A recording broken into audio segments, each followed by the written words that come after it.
The main challenge is globalization.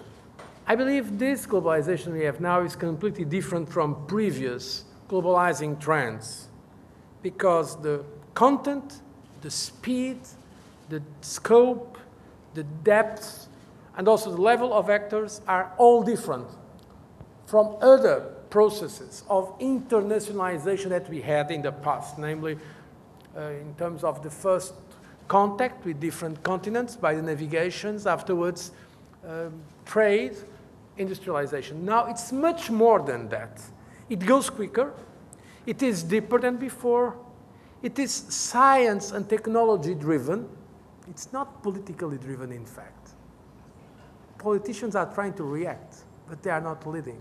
It's scientific and technology driven. This globalization does not respect borders or a simple delineation of different societies. It is a process by which trade, investment, technology, people, information, and culture all go global. Globalization is positive in terms of openness to others and other societies from my point of view. But it has also some negatives, or it can have some negatives, in terms of losing roots, losing attachments. And so we have the problem of identity politics that plays both ways. In a way, it's good to have identity politics, so to explain our roots, the culture of the difference. In a way, the politics of identity is very often negative because it's what we can say in French, not identité, mais une culture identitaire, an identity against the others. And this is indeed a risk that some of our societies are now facing.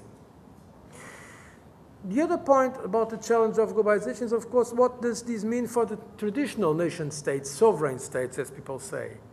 It brings it into doubt.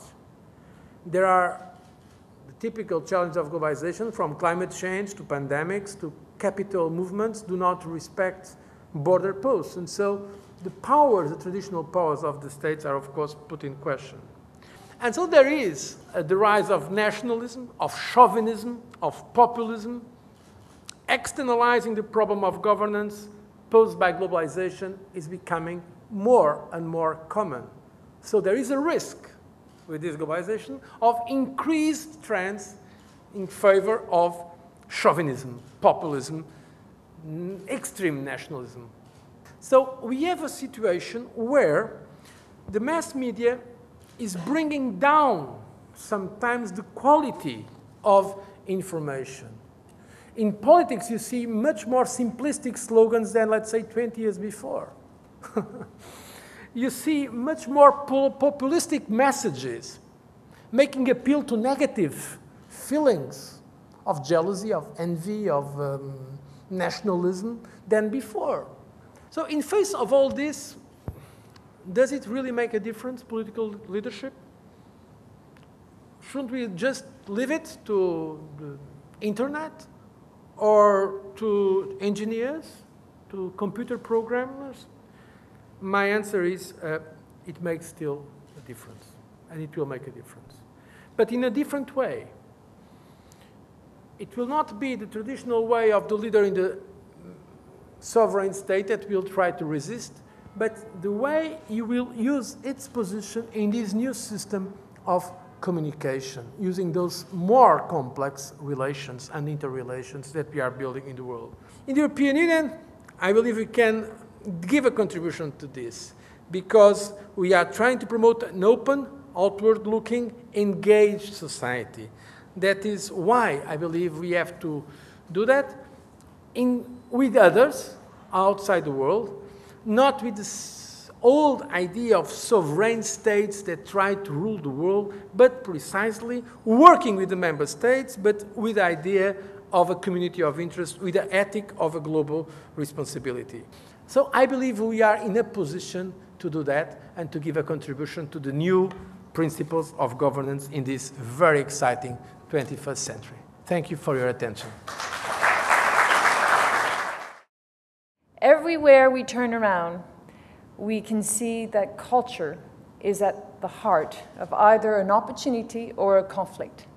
Let it be from globalization, let it be from corporations, from global agencies, from individuals and citizens, as we get closer together, we have this friction between our identities. I mean, creativity, creative thoughts are always challenged, and I think that in the last few days, we've been thinking out of the box, and we have to come up with concrete action and knowledge to share with others.